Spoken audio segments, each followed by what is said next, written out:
Pro Favara Canicattì 0-2. Il recupero non ha riservato grosse emozioni, almeno nel primo tempo. I gialloblu hanno però dimostrato di sapersela giocare contro i secondi in classifica. La chiave di volta dell'intera partita è stata al secondo tempo. Al sesto un pallone servito da continuo arriva a King che, con una magistrale giocata fatta in piena area, riesce a controllare la sfera, a girarsi e a calciare di potenza. La palla però trova l'incrocio dei pali, torna in campo e nessuno della squadra favarese riesce a intercettarla.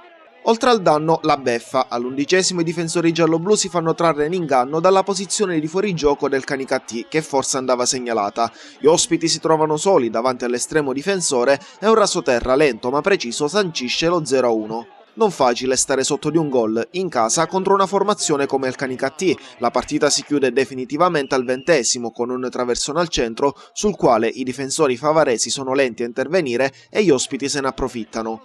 Negli ultimi minuti di gioco entrambe le squadre si rendono pericolose, ma il derby agrigentino si chiude definitivamente sullo 0-2. Il Canicattì con questi 3 punti ricorre ancora il Licata, che però rimane saldo nella sua posizione di capolista. Il primo tempo con qualche difficoltà di troppo, poi il secondo tempo ci siamo messi un po' meglio in campo, ci siamo mossi meglio, siamo riusciti a palleggiare un po' di più, abbiamo trovato il gol che ha rotto l'equilibrio della gara e poi a mio parere l'abbiamo anche meritata. È ormai una costante di questa squadra, rischiamo poco, abbiamo grande equilibrio dentro al campo, abbiamo una buona transizione difensiva, quando perdiamo la palla siamo sempre ben messi in campo e quindi riusciamo anche a non dare tante occasioni agli avversari. Abbiamo preso un tiro in porta e la traversa di King, quindi anche oggi devo fare complimenti ai ragazzi. Adesso pensiamo alla prossima partita di domenica, dove affronteremo un Marsale che deve tirarsi fuori dalla zona bassa della classifica. Al Pro Favara restano le ultime 4 partite per tentare di racimolare quanti più punti possibili per evitare matematicamente play-out. Per 65 minuti la partita era in perfetto equilibrio. Poi l'episodio della nostra traversa e il loro gol ha cambiato la partita. Sta tutta lì, perché non ho niente da dire ai ragazzi, perché non ho niente da rimproverare, perché hanno dato tutto quello che c'era da dare, perché abbiamo retto bene, avevamo avuto per la nostra occasione e se non ero il nostro portiere fino al loro gol non aveva fatto neanche una parata. Però il calcio è questo, purtroppo abbiamo incontrato una grossa squadra e quello che mi gratifica è che ce la siamo giocata fino alla fine. Il futuro della Pro Favara è quello che lo sapevamo, c'era da lottare fino alla fine.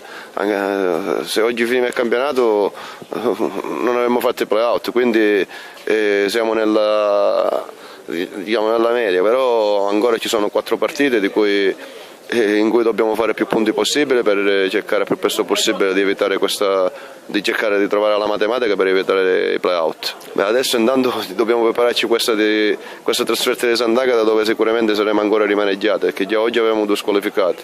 È stato ammonito qualcuno che adesso non ricordo bene che sarà pure squalificato, rientra Priolo, però piano piano questa è passata, era una partita in più per noi, lo sapevamo.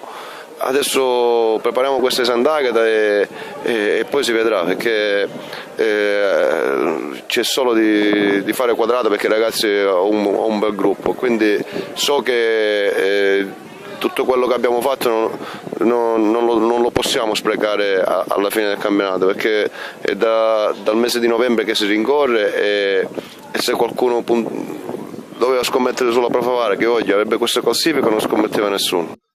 Ecco la classifica del campionato d'eccellenza Sicilia Girone A dopo il recupero tra il Pro Favara e il Canicattì.